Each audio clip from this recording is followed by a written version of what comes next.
Welcome to another segment of the apartment homesteading, and I have something new that I'm trying. I have something new that I'm doing with the homestead. I had gifted to me this Hamilton Beach food dehydrator. Just let me put this in the picture here for you.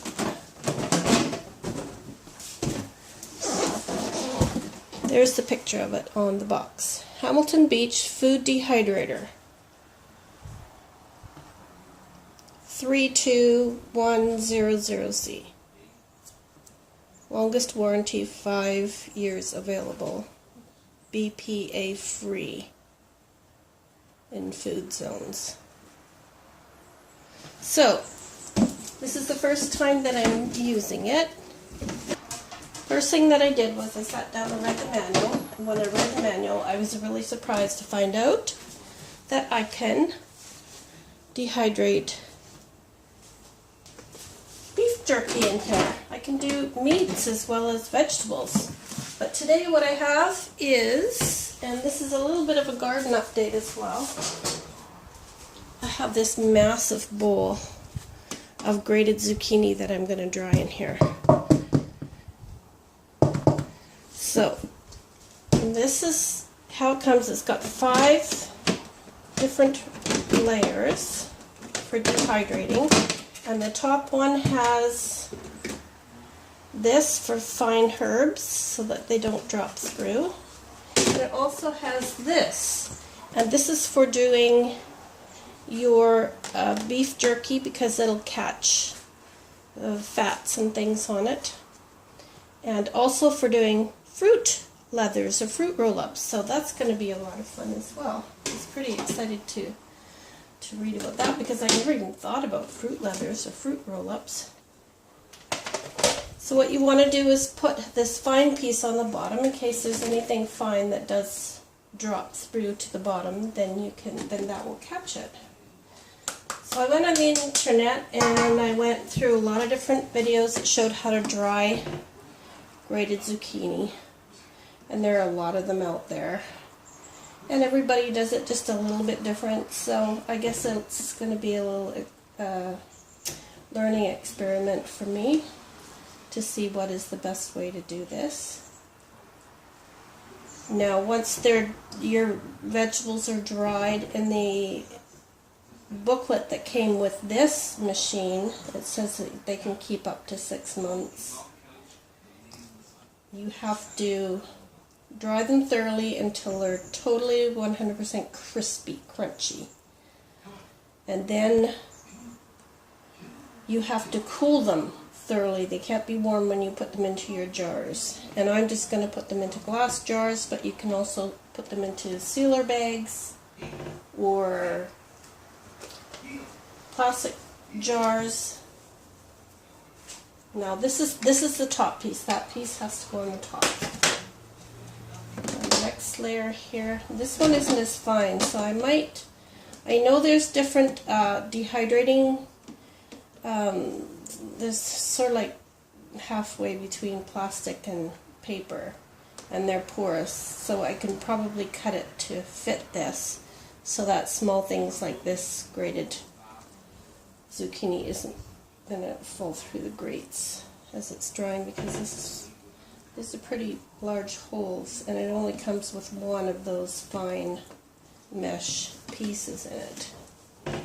You can also make zucchini chips, which I'm going to try, and I think it's Linda's Pantry. She has a really good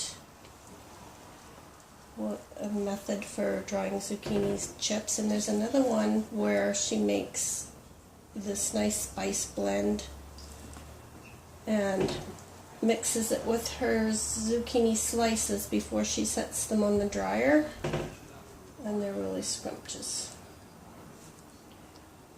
Now I'm afraid that as these dry they're going to drop through, but I don't think I need to fear that too much, because when I was looking at the videos, the little pieces kind of stick together a bit as they're drying. So if you have little pieces touching like this, it should stop them from dropping through as they're drying. And some of them put them on quite heavy, quite thickly in their dehydrators, and others put them on more thinly. So I guess it's just going to have to be a trial and error thing here. The other update is the garden produced so much zucchini and so much spaghetti squash that I could possibly handle it all. So I had a friend who's kind of connected in town, and she took about 300 pounds of them to her house, and she has a lot of people that she's going to try and give them away to, and find out who she can give them away to that could use them. I don't care if you're rich or poor, as long as you like, the fresh vegetables and you can use them, they'll go to you. And I also gave about 200 pounds away to the food bank. They just came with a truck and picked a bunch of them up as well, because it's just way too much for me to be able to process all of them. I'm also going to can some more.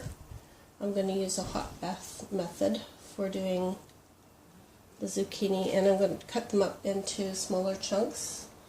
So I'm going to do some separate, the zucchini and the spaghetti squash, and some I'm going to mix together, maybe with other vegetables, and can them in pint jars, I think.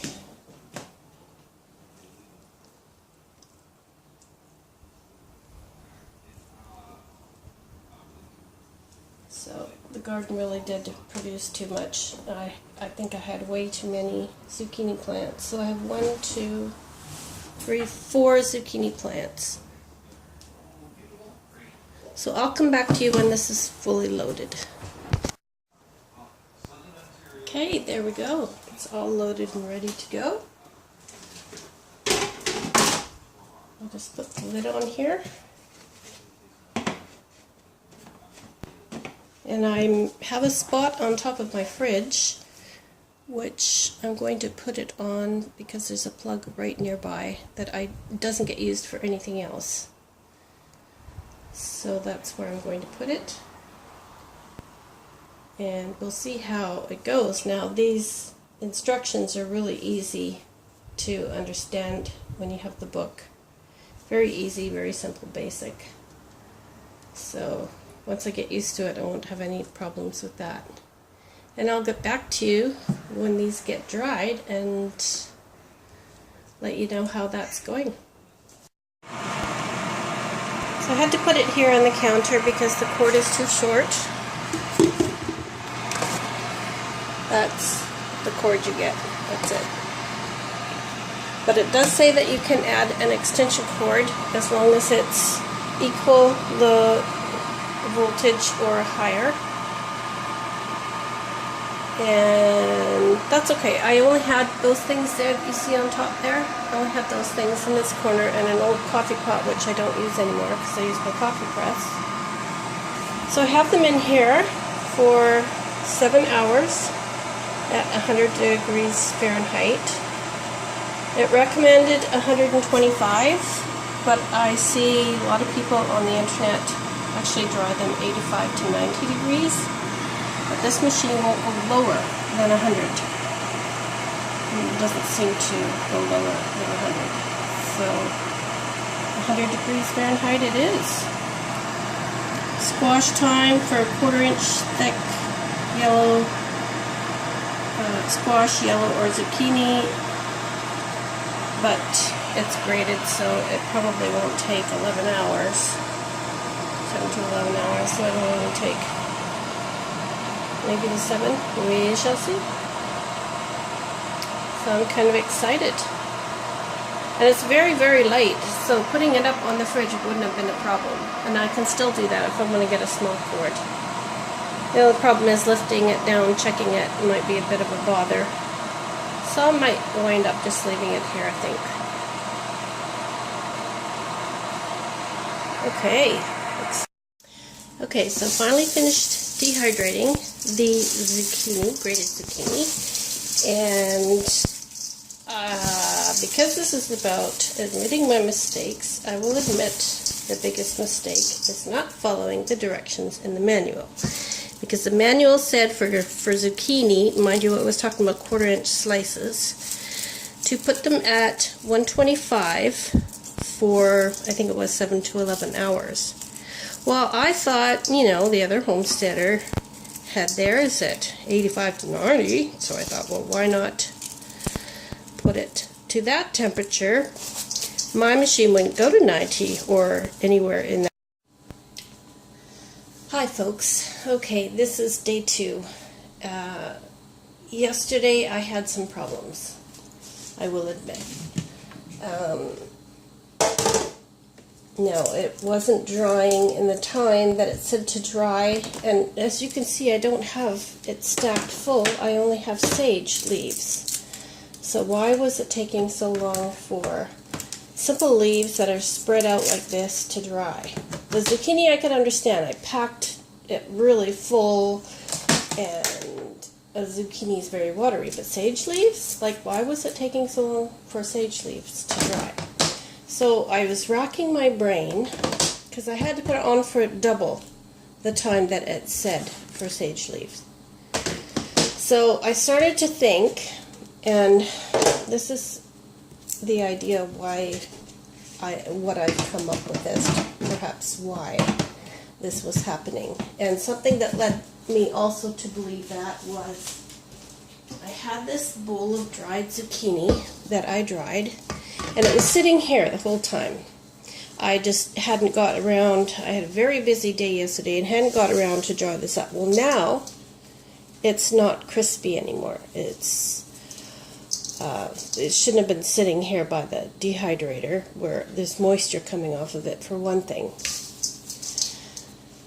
The other thing is, I got to thinking, is there's probably a lot of moisture in this kitchen because I'm constantly running water, washing my hands, doing dishes, and all that sort of thing. So I think what's happening is, okay, take 42, kidding, where were we? Okay, so I was explaining what I think is happening is the airflow is coming from, I have a window open over there, airflow is coming down onto the counter. So anything that's over in that direction in the sink is like the moisture's flowing over this counter. Plus this is the fridge, and fridges have evaporation trays inside. So that keeps everything being defrosted and frost free. So I think what I'm going to do is I'm going to look for a better place to dehydrate, to set up the dehydrator. And today is a beautiful cloudless sky, so I think, because it's so hot and dry up there today, I'm going to put it outside on my deck. So we'll see how that does. In the meantime, I'm going to pop these zucchini in here and get them all crisp again.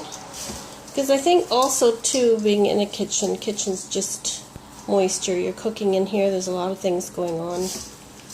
Dishes, cooking, fridge. So it's not maybe the best place to set up the dehydrator. However, these sage leaves are dry now, so I'm going to, they're crunchy dry. So just let you have a look at that. Nice and crunchy dry in there. So I'll crumble these up, I'll put the zucchini back in there, and then I have some mushrooms that were starting to get a little moist in the fridge. I'm going to dry those out. Lots of things to do.